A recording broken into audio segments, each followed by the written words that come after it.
Welcome to MentorMeet Stories, where we get to know the coaches on our platform and learn about the work they do with their clients. Today, I'm delighted to have the chance to talk with Alex Smith, a solution-based, strength-based executive coach with an additional specialism in ADHD, executive functioning, and wider neurodiversity. With October being ADHD Awareness Month, we thought we'd take this opportunity to explore all things ADHD and get an insight into Alex's work as a coach. So welcome, Alex. Nice to be here. Perhaps we could start with your background and journey to becoming a coach or a solution-focused coach. Yeah, so for almost 16, 17 years, my background was in publishing. So I worked for a company called Reed Elsevier in various management roles, managing editor and publishing manager roles. I originally trained as a coach through what was their Velocity coaching scheme. For a number of years, alongside my day job, I offered coaching to staff across the business, from new graduate starters to senior executives. I was then diagnosed with ADHD myself in my late 30s, aged 37, I think. And basically then additionally trained with someone called ADCA. So I did the advanced school with something that they're called the ADD Coaching Academy in the US. And since then, what I've done is largely work for myself, but basically I still do standard executive coaching, but I largely with an ADHD lens. So I work with quite a lot of people that have either been diagnosed recently with ADHD or autism or kind of wider neurodiversity. But I also do quite a lot of kind of coaching specialised in executive functioning, which is often at the root cause of ADHD and a number of other neurodiversity conditions. So what was your own diagnosis? Was that what prompted the decision to support clients with ADHD? Absolutely, yeah. So there's a lot of myths associated with ADHD, which I'll probably cover later, or some of them will be covered later in this podcast. But for probably 20 years, I was increasingly suspected that I might have ADHD, but didn't really get any encouragement to actually pursue that diagnosis. And quite a lot of the thing, and often because of what I'd achieved academically and professionally, I was told that I couldn't possibly have it, which is kind of a lot of my clients get told very, very similar things. So for me, it was a 20-year journey. And then having been diagnosed, I thought, well, it made quite a lot of sense, even from a coaching perspective. Quite a lot of things that I found, really helped other clients that I'd worked with, and from an executive coaching perspective, didn't really work for me as well. So it just got me onto that journey of like, well, I wish I'd had someone to speak to who could understand like things through an ADHD lens earlier in my life, and that's what kind of prompted me to kind of take that decision to specialize in executive function. Having the diagnosis, what did that do for you once you got how did that help? I think it was a relief, and then I think, but it was also the way I often described ADHD was, it was like everyone else seemed to have a key that I didn't have, basically. And I think what ADHD often presents with is a very uneven skill set. I was, very good at things that often nobody else could do, or kind of very few other people could do, but struggle with things that everybody else could do. And I think that's the kind of frustration that a lot of people feel with the condition. They have this sense of unfulfilled or inconsistently fulfilled potential. And a lot of the labels that build around ADHD are also linked to that as well. And a lot of people, for example, either label themselves or get labeled by others as lazy or kind of uncaring or inconsistent. But I think it's a much more complex condition than that. People are very, very differently motivated. They tend to learn differently, and their mind works quite well, but according to its own set of rules. But until you understand, the lens that you're approaching life through, it's very difficult to actually work out why things, work for you and other things don't work for you. Yes. So having that framework helped you understand why, and then you can take it from there, rather just thinking, what is it that I don't have that other people do have, or why is it that I have this that others don't? Absolutely, and even more than that, a lot of people with ADHD are, quite intuitive. They're quite, creativity, quite curious. So in order to just keep their head above water with undiagnosed ADHD, Hmm. often people talk about having a sixth sense, or a sense of intuition. And a lot of the things that I knew instinctively did work for me or didn't work for me were often kind of either counterintuitive or very different to my peers. Yes. But without that kind of ADHD lens and understanding, it was difficult to know why. Yes, absolutely. I can understand that completely. And tell me, how does the reality of ADHD differ from the medical definition and the standard view of the hyperactive boy at the back disrupting a classroom? I think it differs hugely. So I think firstly, I think one of the things that's important to recognise with ADHD is it's not a diagnosable condition in a medical sense specifically. It's a set of observed traits, and a lot of which are linked to executive functioning, which has a dual emotional and functional component. I think for many people, a medical diagnosis is a really vital first step. Firstly, because it gets you access to medication, which for many people can be a useful plank in managing the condition. Mm. And also, I think from a validation point of view, it allows you to kind of actually have a sense. Well, I wasn't going mad. There were some differences here that I was working with. But I think day to day, it's a much more complex condition with a lot of which is still not known about it. But I think it's in terms of the way people learn, the way they perceive the world, the way they're motivated, the way they see time, the way they form memories. And so I think, whilst a medical diagnosis is a first step, it doesn't even really scratch the surface of the day-to-day challenges and of living with the condition, and also the very uneven skill set associated with it. Yes, absolutely. So it doesn't really, or it doesn't address the complexity of ADHD. No, it's almost like a starting point. I think, Yes. for me, it felt like almost like so I was diagnosed in my late 30s, and almost like the start of the rest of my life. And then when I started doing the ADHD executive functioning coaching qualification, a lot of the models that they use, you were encouraged to look at your own life through that lens, and that was also really helpful as well. Just little things that I'd done in the past made a lot of sense with that ADHD knowledge. Yeah. And what I talk about a lot to clients is what I call maladaptive adaptive strategies. A lot of people have developed things that have, worked for an aspect of ADHD, or worked to some of the point, but without understanding why, it's difficult to finesse those strategies and kind of, build habits around them. Yes, absolutely. As And an make example, them, two of mine yeah. that were very much kind of got me through university, but to my detriment. One was I used to kind of cycle career alongside my course, and that made a lot of sense with ADHD because you need outlets for restlessness and outlets that a lot of people struggle when they're sedentary or when they're bored.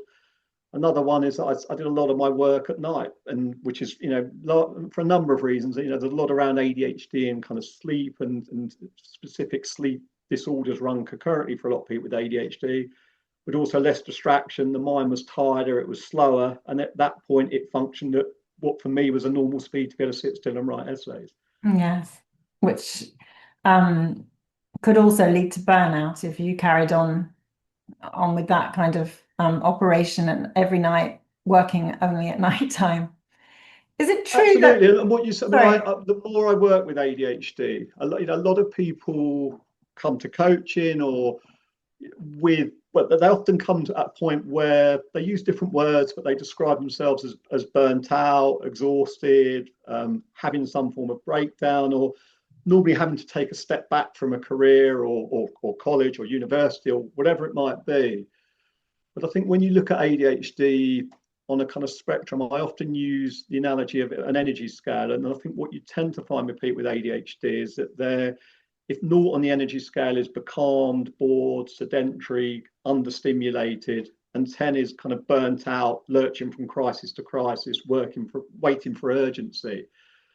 I think people with ADHD tend to be very vulnerable at both ends of the scale. yes, you're probably not going to reduce them to like a 5 out of 10 model of consistency. But there's a very famous quote about ADHD that you don't want to stop the roller coaster, but you do want to stop it careening off the rails. And I think finding ways to stop people getting stuck at kind of either end of that scale, or lurching from one end to the other, is often really critical to managing the condition. Absolutely, absolutely. Tell me, is it true that people with ADHD have a heightened sensitivity? And if so, why do you think that is?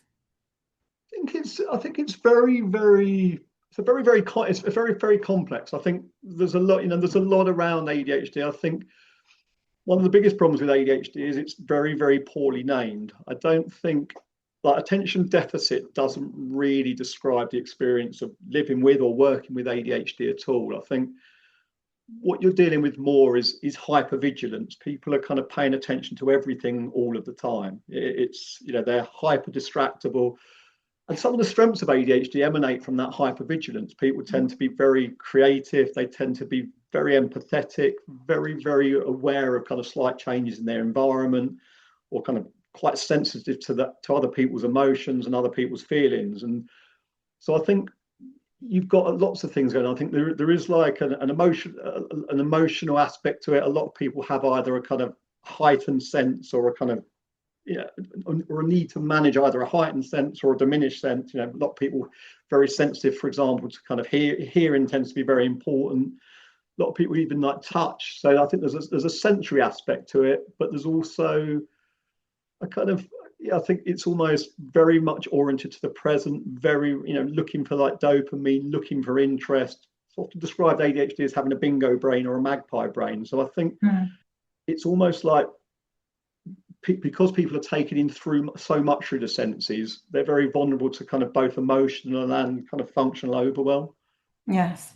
And that's not something that is necessarily thought of or seen, as part of the diagnosis.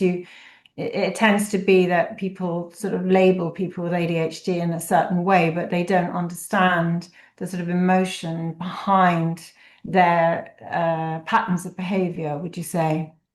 Absolutely. And I think also when you coach people with ADHD, a lot of things that seem, a lot of people kind of come to coaching looking for functional outcomes, better ways of managing their time, better ways of planning, better ways of prioritizing. That often people feel a very strong need to overcome procrastination. A lot of people struggle with day-to-day tasks in the absence of interest or urgency. But I think what you often find is when you explore these, there is that dual functional and emotional component. A lot of people with ADHD struggle with emotional dysregulation, rejection sensitive dysphoria. People tend to be very sensitive, not only to criticism, but they often operate to very high standards, try and be beyond reproach with everything. So that often leads to burnout. But also, another aspect of executive function that you see very much in ADHD is often described as either self-reporting or self-monitoring. People are quite poor, partly because of like the non-linear way in which they see time and form memories. A lot of people are very struggle to kind of almost work out what's present when things are going well and what's absent when things are going badly as well. So there's lots of aspects to it, but I think a lot of the time is, whilst absolutely as a coach you can provide like functional ideas and solutions to like specific executive functioning deficits, a lot of the time there's an emotional root cause to them. Either they've had negative feedback in the past in the same area, or they've been kind of labeled with character flaws that they simply don't have. Yes. And could you just explain to us what rejection sensitivity dysphoria is?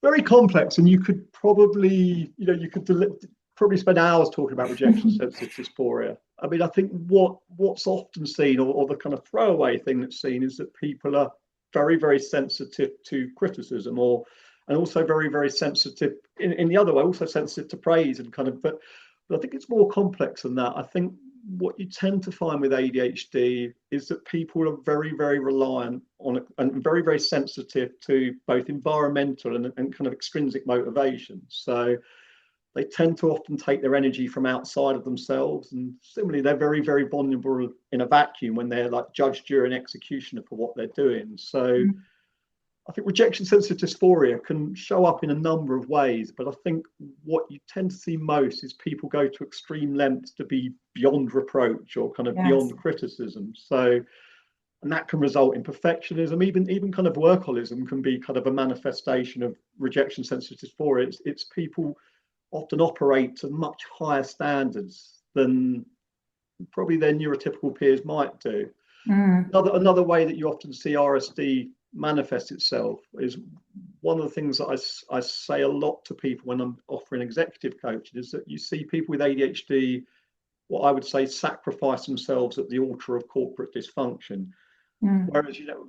Whereas, if, for example, half their team are made redundant or there's a material change, I think a lot of people will adjust their output accordingly. They'll make some kind of qualitative or quantitative decision. I think what you tend to see with people with ADHD is they operate to the same standards and basically often tell people that they're not coping, but continue to cope. And Yes. again, that's often very, very central to the experience of burnout that many people experience.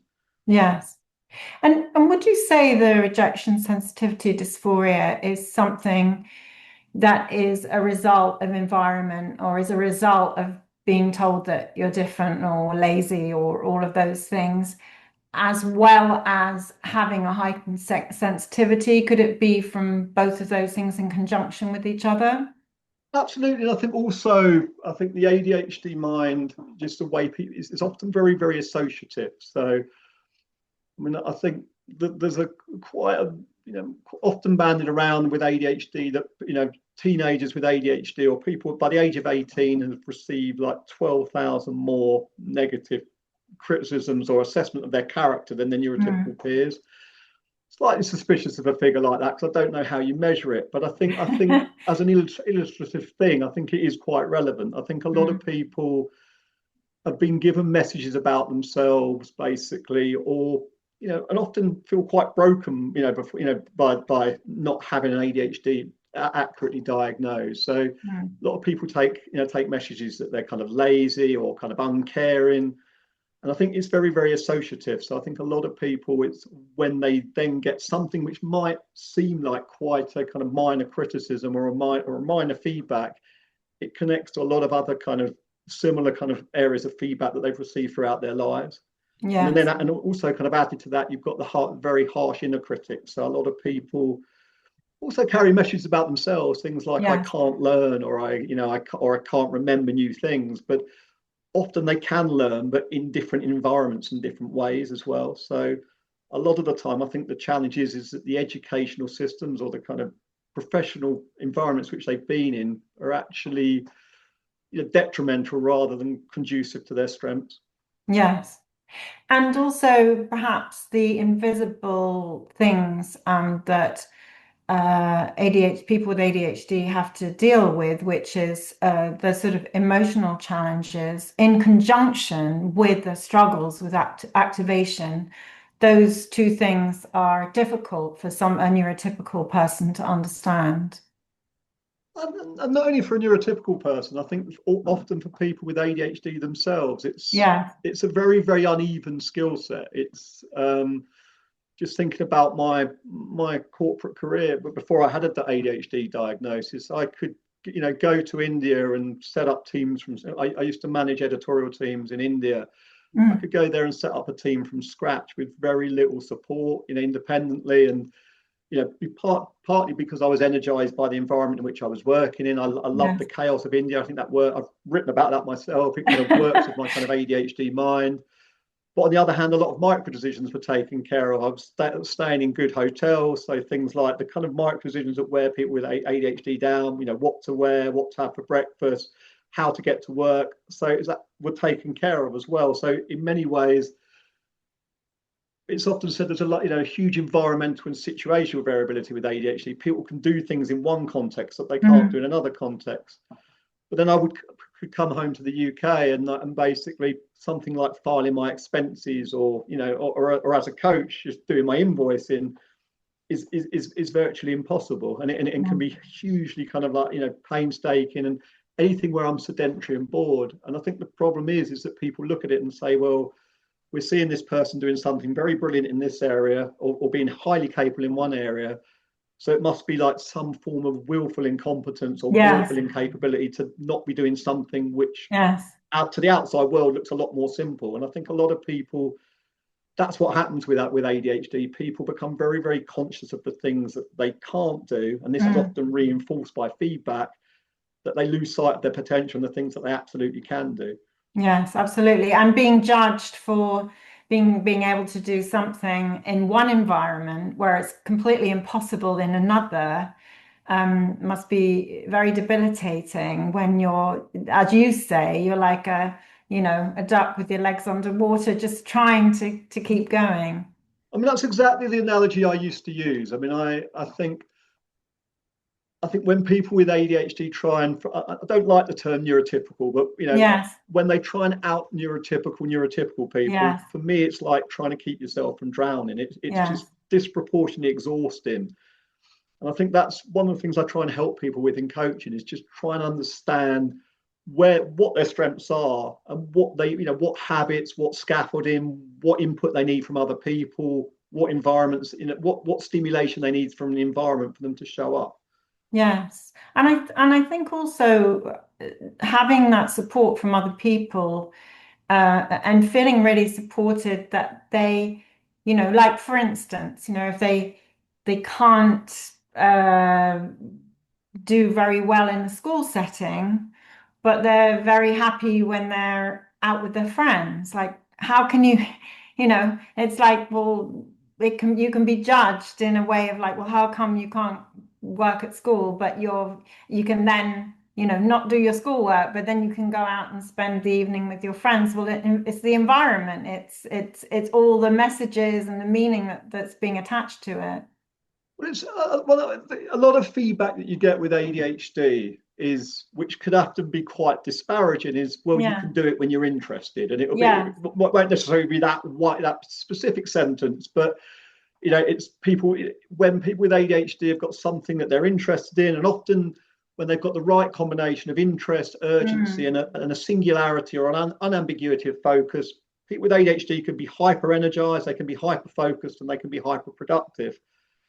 And then people look at that and think, well, if you can do it when you're interested, surely you can do it all of the time. And I think Yes. that is basically ADHD in a nutshell. Yes. It's been just someone called William Dodson, who's written a lot about ADHD, described ADHD as a brain wired for interest rather than importance. And I think that's probably one of the best singular descriptions I've ever seen of ADHD.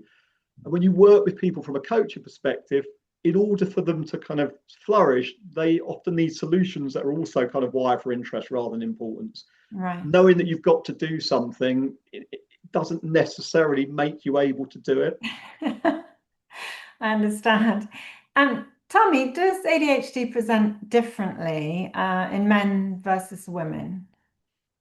Not sure whether it presents differently, or it can do. I think so.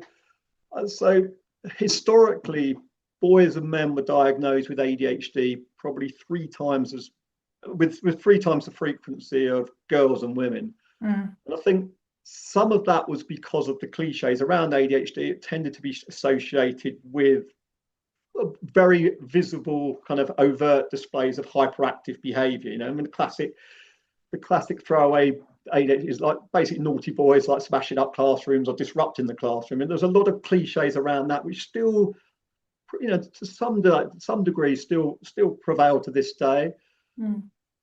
For a lot of people, the kind of manifestations of hyperactivity are kind of mainly inattentives, and I think disproportionately, girls, both learn to mask, but often, the actual overt hyperactivity is less obvious. So, and even in terms of defining ADHD, you can get that diagnosis. You can get a combined type ADHD, predominantly hyperactive or predominantly inattentive. And I think combination of potential cultural expectations, the fact that the kind of manifestations of hyperactivity were less overt, meant that kind of girls often, that the underlying ADHD was often missed.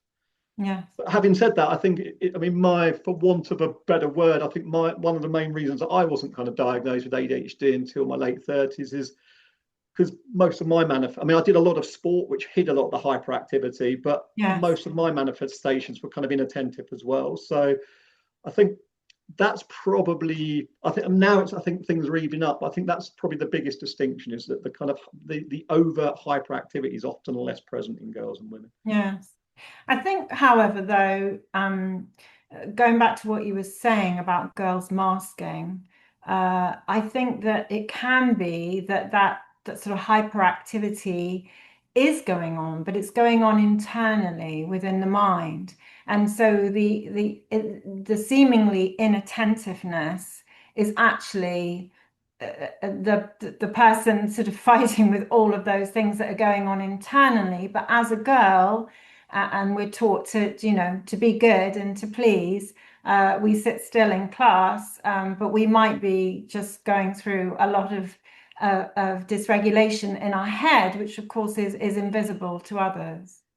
Absolutely. I mean, the way I describe my own ADHD is the is it used to be like, felt like having a mind driven by a motor. I mean, when you work with, and I think the other thing is yeah, I think there's all sorts of things. But I think exactly as you said, I think culturally and sometimes culturally, but also sometimes, yeah, in terms of upbringing, I think I think girls are probably more conditioned to kind of, or have less outlets to kind of display kind of overtly hyperactive behavior. But I think, but yeah, I think the restlessness, the hyperreactivity is still present, and it's Yeah. still, but it's less manifested in kind of Yes. specific kind of action oriented behavior potentially.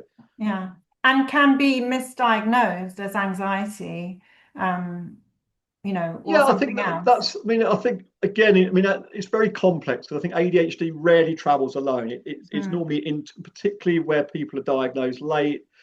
There's often comorbidities around it, but I think disproportionately girls with ADHD have been kind of diagnosed with various anxiety disorders, Mhm. whereas the underlying ADHD potentially driving a lot of that anxiety has often been overlooked. Yeah. Tell us, if you would, what your experience of having ADHD is and how you manage to keep the balance on a day-to-day basis yourself. It's hard. And I think we live in quite an interesting time. I think there's been more varied and nuanced research into ADHD in the last 5 years than there has been in probably the 60, 70 years prior to that. And I think anyone that kind of claims to have all the answers with ADHD, even people that are kind of highly kind of qualified in the field, are probably lying. There's a lot not known about the condition. Yeah. But for me, I think I would describe, my ADHD, now that I understand it more, as intermittently brilliant. I think a lot of the kind of, best experiences in my life are probably driven by ADHD strengths. But on the other hand, it's consistently a very challenging, a very challenging condition to live with on a day-to-day basis. For me, I think I have to be very, very conscious of not being too sedentary. I have to, so cycling and exercise plays a very key role in managing ADHD. I need to allow myself, I think I need to, I'm very reliant on connection with other people, so I'm very vulnerable in a vacuum. So I think it's having the right level of connection, the right level of structure. It's very complex. Sleep, diet play a role, but I think a lot of the time it's effectively managing energy levels and levels of stimulation, which are very, very fluctuating and very, very whimsical. And the other thing that plays a huge role with ADHD is self-compassion. It's and basically understanding where you do have to kind of fight through the procrastination, and sometimes where you have to take a step back as well. I think a lot of people with ADHD, they work in kind of quite short sprints. They tend to work in compartmentalized bursts of focus, and I think sometimes, and I think so. I think it's a lot of the time it's thinking about environments, thinking about structure, thinking about habits, but also just allowing yourself to operate in a way that works for you, and also Yeah. advocating for other people why it works for you as well. Yes, absolutely. And what you were saying about being vulnerable at like both ends of the scale, so being mindful of that. Yeah, and for me, I mean, what people often talk about with ADHD is that they lurch from crisis to crisis. You've got all sorts of, a lot of people, they need urgency to activate, and I think, and I think you've always got urgency. I think some things. I mean, a classic example of my tax return is probably best left to the last minute. I need the kind of urgency, the fear of being fined to get it done. But if that's all you're doing, I think it's just exhausting, basically. Exhausting, So yeah. it's finding. I mean, for me, a lot of my best ideas happen when I allow myself to daydream, when I allow myself to change my environment. So I mean, so a lot of it is matching the reactivity of the environment to what you're trying to do. Mm. A lot of it's also sometimes, the best thing is to effectively do something. For me, often it's exercise or getting into nature that then actually allows me to be more productive in the future as well. Yeah. A lot of people, there's a lot. I mean, another thing that's a very interesting area of research at the minute is around chronobiology and circadian rhythms. And there's growing body of evidence that people's kind of chronobiology, some people, some evidence it's delayed with ADHD, and for some people it works at like different cycles. So for me, a lot of my most productive time is probably from about 3 o'clock onwards. So again, that's the other thing. It's setting boundaries to protect your productive time, which for a lot of other people might be at different times of the day. Yes. And perhaps looking at what is working for you and what isn't working for you so that you can use that to be as productive and as positive as you can be. And even more than that, I think the two things that I always say to prospective clients is there's two things that I absolutely can't do. One is if the diagnosis is right, I can't make you not have ADHD. The other thing, again, at the other end of the scale, is I can't give you a perfect system to manage ADHD forevermore, which is often that people obviously don't say that directly, but that's often what they're asking because Yes. with ADHD, there's a huge need for novelty. There's a huge need for variety. So whilst I think you need some structure, you always need to kind of reinvent things. So a lot of people, what you see with ADHD is that when something is bright and shiny, when it's interesting, it kind of takes care of itself. And when that kind of bright and shiny element wears off, ADHD can be like a litany of like drum kits and canoes and kind of short-lived hobbies. But I think what you often need to do is just find ways of, I always say specifics first, systems second. You might have to vary the system. You might have to vary the environment in which you're doing something. You might have to kind of exercise in a different way, start mountain biking rather than road biking. There's always that need for variety. But I think allowing yourself to kind of work with your own creativity and curiosity is often really vital in that. It's wonderful. And are there particularly common challenges that people come to you with, that clients come to you with? Lots. I mean, so for some people, it's very much. So I work with a lot of people that have got what I would call like a recent or a late diagnosis. So late Right. diagnosis for me would be, it could be anything, but definitely like say over 16, over 8. So for some people, it's trying to understand their life choices and through that kind of like that lens, what has worked, what hasn't worked. And for some people, it's supporting them to do something very specific, like, get a degree with ADHD or, get a postgraduate qualification, or to potentially either, shore themselves up in their existing career, or for a lot of people to kind of change careers or, with and find something that works better for their ADHD. So for some people, it's very specific things. I think more generally, a lot of people, it's things like procrastination is a huge one, like struggles in the absence of like urgency, organization, prioritization, relative importance. A lot of it, it's, as I say, a lot of people, when you start talking to them, it's very, very functional things like the kind of classic things that you probably would see in a diagnosis, like things like time management, consistent delivery, struggles with boredom. But often it's also much deeper than that. It's like the emotional regulation side of things, the rejection sensitive dysphoria, but also just almost a lot of people, they're often so used to kind of masking the kind of aspects of the condition that they kind of lost sense of themselves. So a lot of people talk Yes. about having this kind of unfulfilled or inconsistently fulfilled sense of potential. Yes. And how do you help people set boundaries and advocate for themselves and what they need from others? That's quite, I mean, I think one of the things that you find a lot with ADHD is people are very, very poor at asking for help. So and very, very poor at setting boundaries for themselves as well. So there's one particular model I use, which is it's called the stand by your boundaries model. And the D of that model is that people often emotionally defend boundaries that they haven't functionally stated. So they tend to effectively cope and then crack, basically, or burn out. So I think a lot of the time it's helping people to kind of translate because a lot of people are very intuitive, and they often talk about like gut feel as a sixth sense. And there's a very famous quote about ADHD that it's not a condition or around kind of knowing what to do. It's about doing or remembering what you know, basically. So often what you're helping people to do is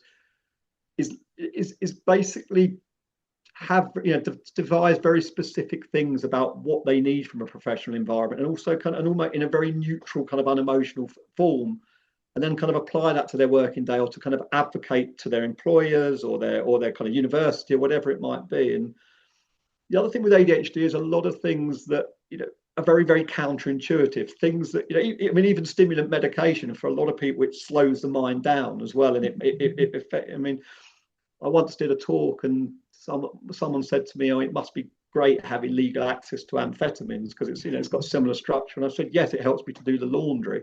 It helps me to slow down." And I think that's often what you're trying to do with people, kind of like help them understand what has worked and what hasn't worked, and then basically build structures, build habits, build routines that work with rather than against their ADHD.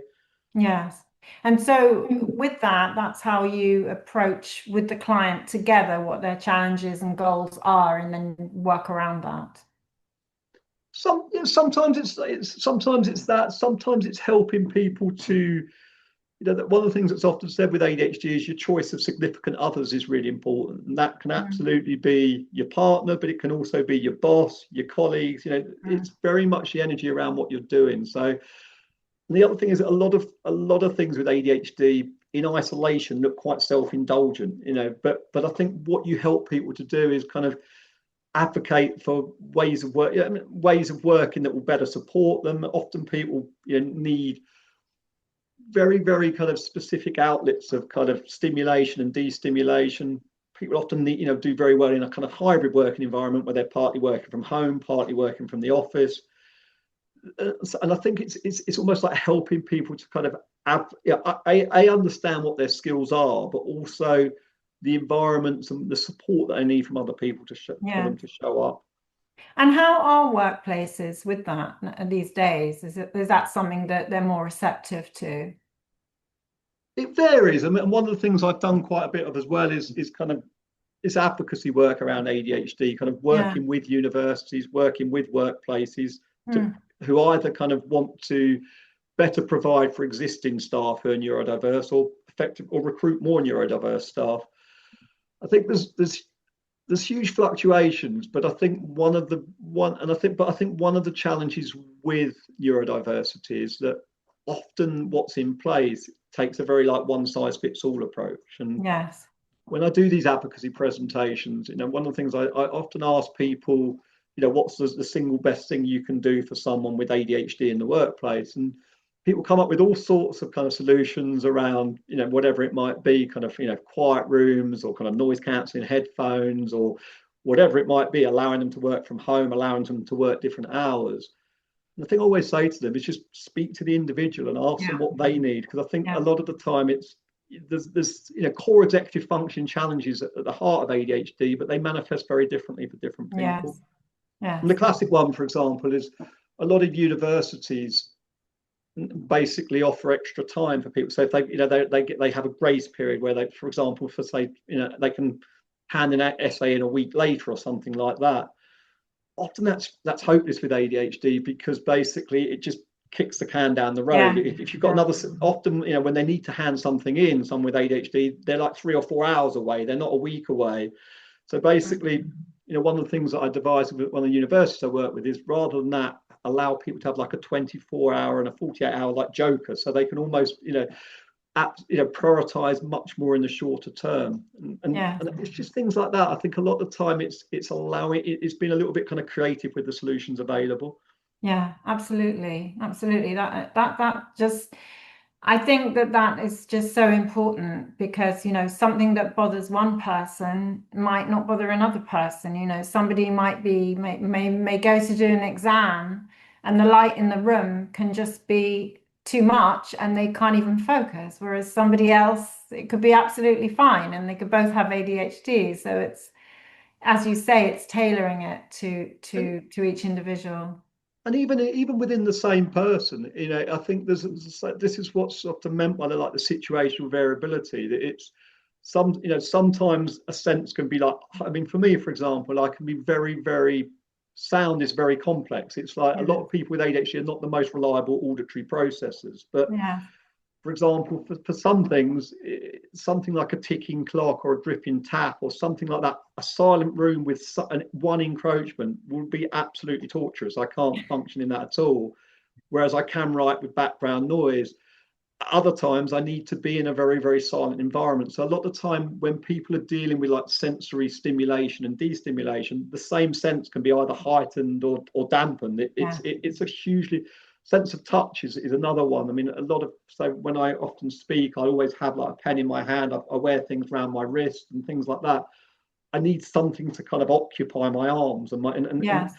a lot of these things, people depending on the situation, depending on the level of interest, depending on the level of distraction, they need different approaches at different times. Yes.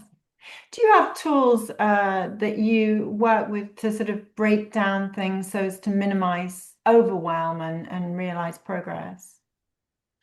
Certain tools, but also I think there's some very very kind of quite a typical quote about ADHD is that the only time people with ADHD recognize is either now or not now. So I think what you're often hoping people to do is like narrow the funnel. So I mean, I use various tools and strategies to do that. I think with ADHD, kind of everything's always in scope. So I think what you're often trying to do is, firstly, shorten feedback loops around what people are doing. If you say to someone with ADHD, if you go to accountant, you do an accountancy course for say the next 3 years, in 3 years to the day, you'll earn 40,000 more a year. Doesn't really resonate because the payoff is too far in advance. People, so I think with things like dissertations, it's like, well, how can we shorten feedback loops around what we're doing? Can you have like a regular weekly meeting with the lecturer? Can you take your friend for coffee and talk it through? Yeah. A lot of people are very conceptual learners. They're very, and even the kind of things that people gravitate to, like, things like gaming. It's like if you look at why people game, it's because there's short-term incentives, there's short-term feedback loops around what they're doing. It's people often with ADHD struggle with delayed gratification. So I think that's what you're looking at. You're trying to help people like narrow parameters of scope, what's in scope, what's out of scope, what's for now, what's not for now, in order to carry one thing forward. What do we have to stop doing? And because I think a lot of FOMO is another thing with ADHD. People fear of missing out. It's like they try and Yes. keep their options open. Yes. The other thing is to kind of work in kind of quite short sprints. So I often use strategies that kind of have 3 time buckets, like not now, which is everything that you might have to do at some point in the future. A sprint, which can be as short as like 2 or 3 days for some people. And then like basically, what are we going to do today? If we only achieve one thing, if we only achieve 3 things, and always what you're trying to do is like narrow the kind of scope of focus, because the classic ADHD refrain is if I can't do everything, I can't do anything, basically. Yes. So that tendency to be very, very scattered, curious about everything all at once. Yes. And do you think it helps people to sort of assess at the end of the day what they have done or what they have achieved? Is that a tool that some people find helpful? I think it depends how you do it. But I think, Mm. because I think a lot of people with ADHD, I think retrievability is very important. A lot of people, they have notes everywhere, so I mean, retrievability and categorization, they'll have 20 notebooks with like vital pieces of information on them, or they have ADHD blazes of glory on the toilet at 4 a.m. or whatever it might be. But it's so, I mean, one method that I use quite a lot is this guy called Tiago Forte. It's a kind of para method, and that can be quite useful with ADHD. I think it's kind of consolidating everything in one place. But I think what's really, really key with ADHD is having a way of like externalizing and kind of retrieving your learning, because a lot of people, as I mentioned before, that they really struggle with like self-monitoring, self-reporting. It's like one of the things with ADHD is you talk about insight in mind, out of sight, out of mind. So having ways on kind of reflecting on what's present when things are going well, what's absent when things are going badly.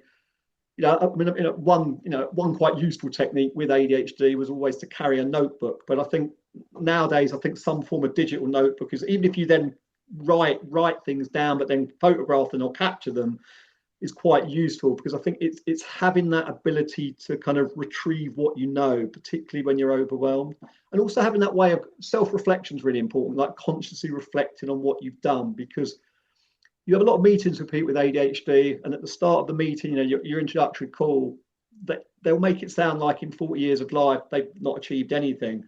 By the end of the meeting, they might have had quite a non-linear life path, but they've probably achieved more in 80 years than most people achieve in 180. But it's having that ability to kind of remember and systematically reflect on what you know and what you've done, which is really important. Yeah. So as we wrap up, what would you like people to take away from our conversation today? Difficult. I think there's a few things. I think there is quite a lot around kind of ADHD being a superpower, which I'm quite uncomfortable with, because I think for a lot of people, if it's a superpower, it can be quite a rubbish one at sometimes. But I think what is really important to remember with ADHD is that the ADHD brain does work kind of well on its own terms. I think there are a huge number of like skills associated with it and kind of strengths associated with it. I think a lot of people like things like curiosity, creativity, very original problem solving, the ability to kind of energize or enthuse other people. A lot of people are very entrepreneurial with ADHD, and I think so. You can absolutely succeed with ADHD, but I think it's giving yourself permission to succeed on your own terms, and that's one of the things I really focus on it a lot in coaching. It's like, well, and some of that's being potentially more forgiving of your weaknesses or finding ways to shore them up, but a lot of it is kind of understanding what your strengths are, what you need from the environment, what you need from other people. And I've worked with people in a large number of fields that have been hugely successful with ADHD, but it's often just finding like a set of habits and a set of things that kind of play to their strengths and their brain wiring rather than sabotages them. Yes, so it's like you're working with your interest-based nervous system rather than against it.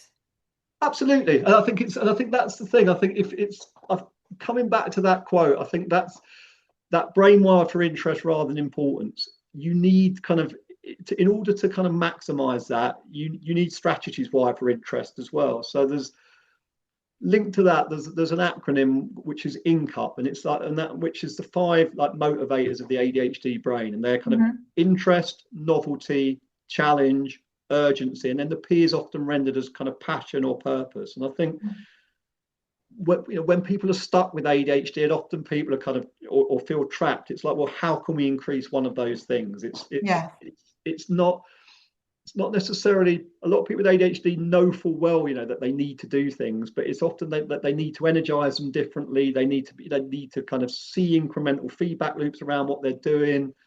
They often need the kind of right energy from other people. They often need kind of the ability to kind of stimulate and re-stimulate at quite short notice. And I think it's almost like allowing yourself to trust what you know. And I think that's what I often say to clients, well, what has worked in the past, even if it has stopped working? And then we try and understand what has worked, what environments they've been happiest in or they've thrived in. And then you kind of add strategies to that. It's not simply a case of just imposing a strategy. It's trying to find, or even taking bits of different strategies and kind of weld them together in a kind of an original or a bespoke way. Thank you so much, Alex. Thank you for this conversation that's been really informative and given us a really comprehensive insight into your work. So thank you very much. Absolute pleasure. Thanks everybody for joining us today on this edition of MentorMeet Stories. Don't forget to follow, like, share and comment. And until next time, my name is Jill DeMasi, and I look forward to being with you again on another MentorMeet Stories podcast.